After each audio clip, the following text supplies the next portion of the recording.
this duel strong, even if winning is out of reach. It's 21-7 with the Badgers up here, but we're got Zane Lehman on the mat, the one-ranked wrestler for the Bobcats, taking on Wyatt Ingham for the Badgers. So glad to see Zane back out here doing what he does so well. He stayed strong in the wrestling room last year, able to play a leadership-style role for the Bobcats, but it's so great to see him back out here wrestling. Number 30 in the country is the redshirt senior out of Revere High School there. He's just 1-0 with his win against Morgan State last week as well. Great pin that Zane had in that. He said he's feeling healthy. I talked to him shortly after he had shoulder surgery in the wrestling room during practice, because he had the same surgery that I had on my shoulder, so I kind of knew his pain. And he said, you know, it's really not the pain that's bothering him. He says just the wait time and the fact that he can't be wrestling like he wants to. So glad to see him back out here. As a minute's gone here at 197 pounds, and we're just working our ties and hooks here so far.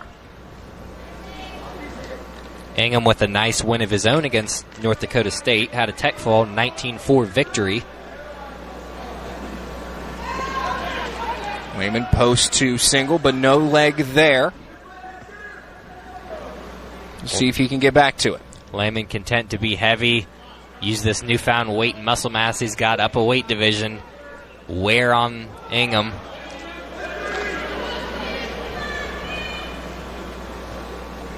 So he does lay heavy on the head, does Zane Lehman. Minute 20 to go in period number 1. Coach Bono watching his upper weights with every bit of, detail and, passion that he was watching the lower weights, setting the tone. These guys are trying to finish now. Yeah, that stance is serious for Bonham. It's still working in the middle. Are Lehman and Ingham.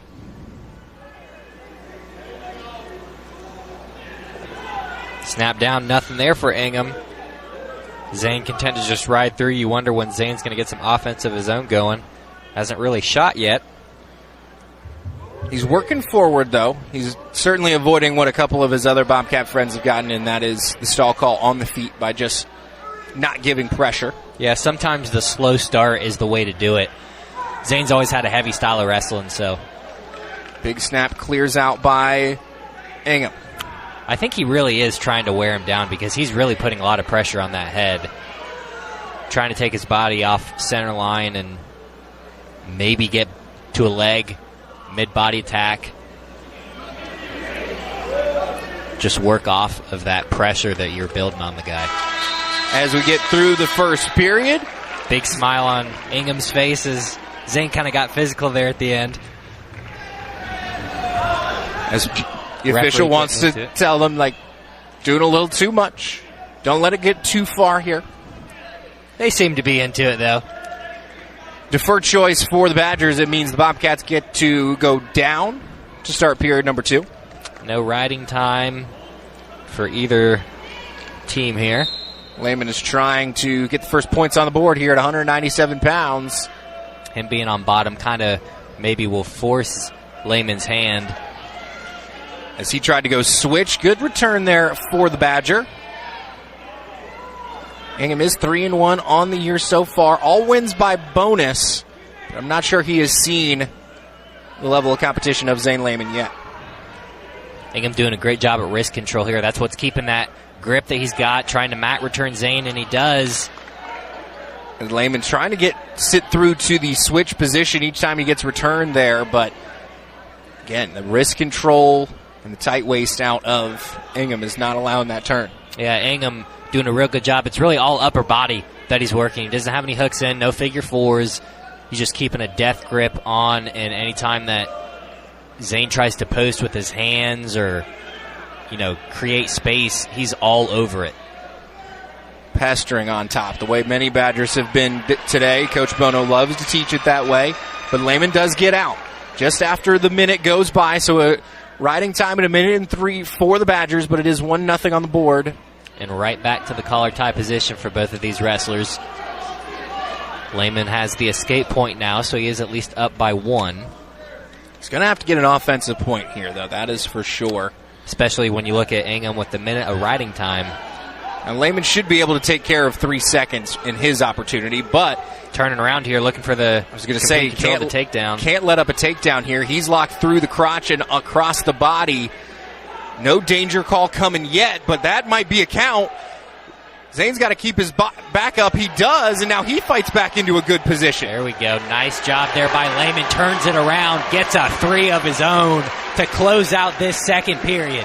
And the officials agree that there was no danger call that they were missing in there. It was close, but Lehman keeps his back up just enough, rolls it through. It's 4-0 going into the third period for the Bobcats. And that's when the patient style of wrestling that Zane's showing tonight pays off, as he's able to stay patient, stay calm, weather the storm, turn his own attack around, and complete the takedown. But he's got, another 2 minutes here in the third. It's still anyone's match. As he's pressuring hard, keeping his butt to the center is Lehman. He gets the shot in. That's deep. But a good job to at least fight back and be square out of Ingham. Still working on it. He's not intent to let that go, and I think he's in so deep now where he kind of has to. They're going to keep fighting on the edge, turn it into a stalemate, and Coach Bono trying to tell his guy to get back quickly. Force the official to think a little bit. It's all the head games here with Coach Bono. Quick shot. Ingham's happy to comply, right back on offense here. Lehman doing a good job of turning around. Double underhooks now, has the leg. He's got the cradle locked up. He's got to bump it to the hip, and he turns it into another 3 points, but a great hand block there by Ingham.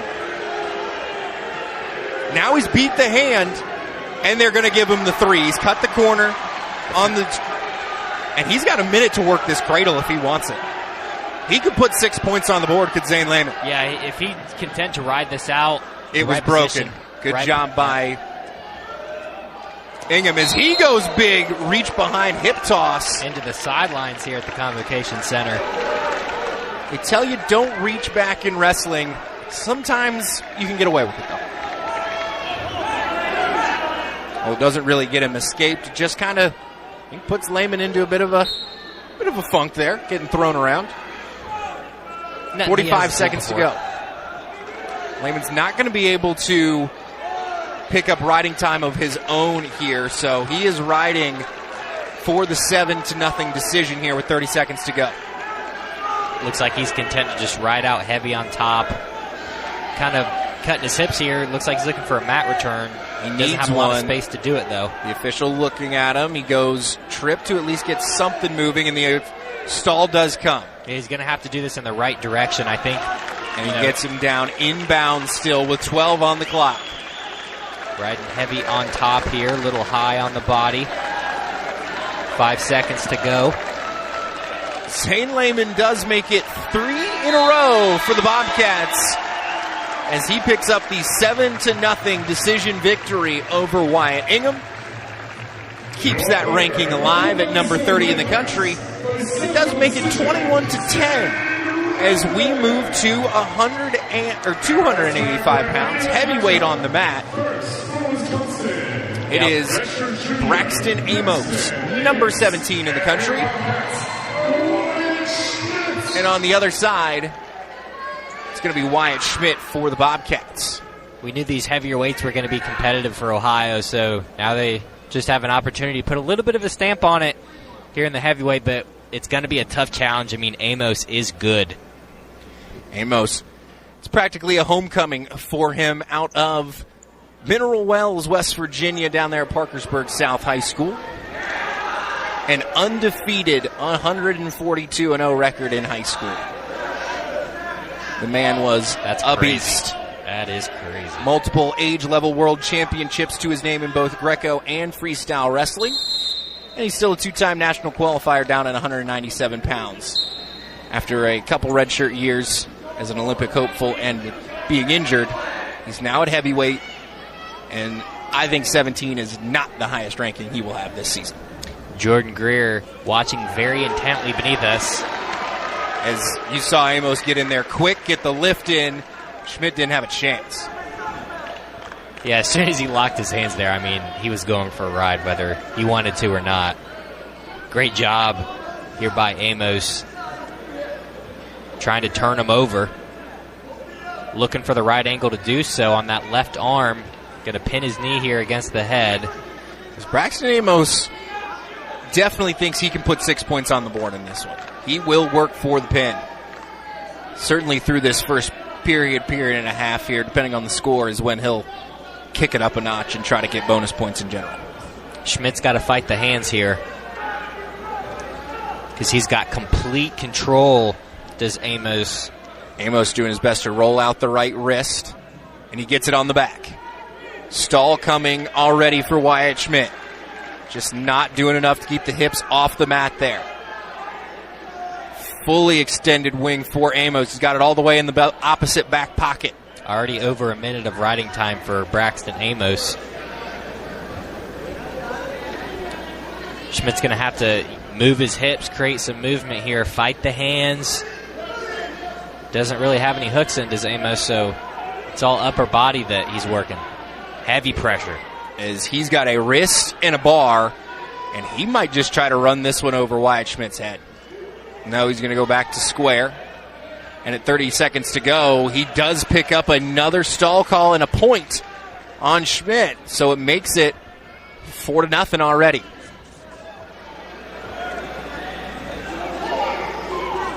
And he's going to look for as much riding time as possible as well.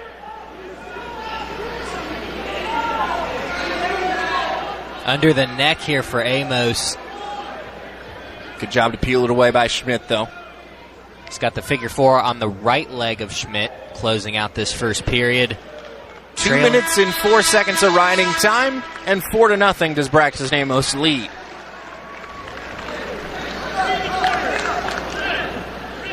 Both Joel Greenlee, Cody Walters up on their feet, giving Schmidt some advice here as he starts out on top. Amos trying to put together another point scoring opportunity to get the escape here as Schmidt. Crossbody lock, looks to the right side, trying to work on a turn here. Amos fighting hands, and he's got his hips away, and he gets his one. It's 5-0. Minute 53 of riding time, so at least you get about 10 seconds there if you're Wyatt Schmidt. But Amos quickly back to a leg. Gets himself outside of it, goes to the lock, and it's going to be 3 points. 8-0, and that's where Coach Bono and Coach Reeder say, you had your fun in the first period trying to go get that pin. We definitely want the bonus points no matter what. At least a tech fall it's coming as he cuts him away. Trying to get quickly back to a takedown is Braxton Amos. Heavy on the neck, nice in on the leg there for Amos. Another 3 points. And Amos has got a bottom leg Turk if he wants to work with it. He puts the wing on the back. He starts to elevate that bottom leg. And he's got back points coming. And if he settles in, he could have 6 points coming. He's content to be patient here. He knows if he's going to find it, turns him over even more. Can he find it? He's trying to post through the head and take the support away for Schmidt. Schmidt looking like he's almost able to fight that arm through. Trying to kip up with the hips. Amos is so strong out of Braxton Amos. He just had a kind of a grip on the jugular there. He was just rolling him over. Pressure on his own leg, trying to turn him over any way he can. Schmidt so far has done a good job at maintaining it. Still with the bottom leg Turk, so you can keep this pressure on the shoulder and head of Schmidt. Schmidt just fighting to keep the one shoulder blade up, but he could not. Braxton Amos, in the closest duel he's had to Parkersburg in his career, for the home crowd, picks up the pin victory over the Bobcats there. You'd think he was a Bobcat, the crowd reaction he's getting. Put another 6 points on the board. It's 27-10. The Bobcats take the loss to the Wisconsin Badgers, and the Badgers get the revenge.